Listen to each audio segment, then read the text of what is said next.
কি ইহুদিদের দালাল? বলো রাসূলুল্লাহ সাল্লাল্লাহু আমরা তাকবীর দেব, নারায়ে তাকবীর, নারায়ে রিসালাত, মুহাম্মদ রাসূল। খেয়াল রাখবেন ভাই, সবচাইতে নবীদের সাথে মারাত্মক বেয়াদবি করেছে ইহুদিরা। আর আজকে সেই ইহুদিদের বিরুদ্ধে আমরা আওয়াজ তুলি, সেখানে নবীদের স্লোগান নেই। তুমি কি ইহুদিদের দালাল?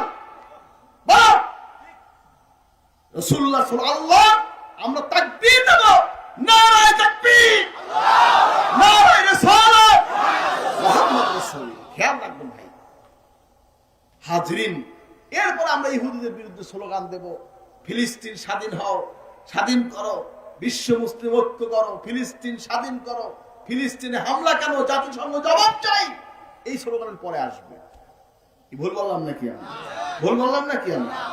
এগুলি যদি কেউ ভুল করেন আমি ধরাই দিচ্ছি।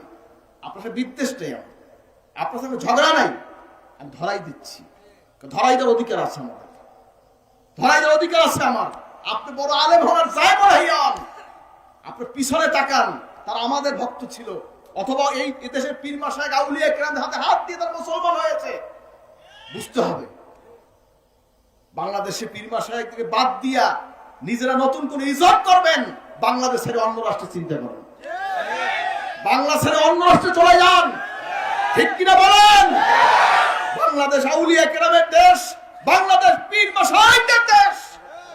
হাজরিন, এখানে বসে নতুন কোন ইজম, নতুন কোন আইন, নতুন কিছু করবেন, সেই সুযোগ আপনাদেরকে আমরা দেব না।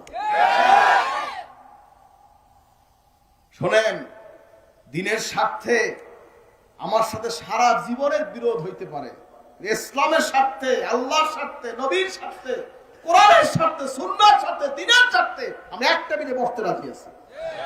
সে মানসিকতা আমাদের আছে।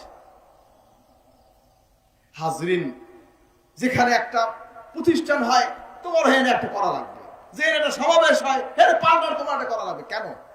কি জন্য এগুলো? ইসলাম বৈষম্য, ইসলাম বৈষম্যের স্থান নেই। ইসলাম থাকবে মহাব্বত, ভ্রাতৃত্বতা থাকবে, মহাব্বত থাকবে, ভালোবাসা থাকবে। যাই হোক, আপনি আপনাদেরকে একটা কথাই আমার অনুরোধ, নবীজির আল্লাহর হাবিবকে অপমান করবেন না। দুনিয়ায় অপমান হবেন, আখিরাতে অপমান হবেন, হাজরিন মিজানে অপমান হবেন, সিরাতে অপমান হবেন, জাহান্নামে তলদেশের স্থান হবে। হাজরিন, নবীকে অপমান করবেন না, যা করেন করেন, নবীকে অপমান করবেন না। আল্লাহ সব সহ্য করে। সারা জীবন আপনি আল্লাহর অবাধ্য ছিলেন, তওবা করেছে, আল্লাহ মাফ করে দিবে। রাসূলুল্লাহকে বেয়াদবি করছে, আল্লাহ মাফ করবে না। রাসূলুল্লাহকে বেয়াদবি করেছে, আল্লাহ মাফ করবে না। হিসাবটা মনে রাখবেন।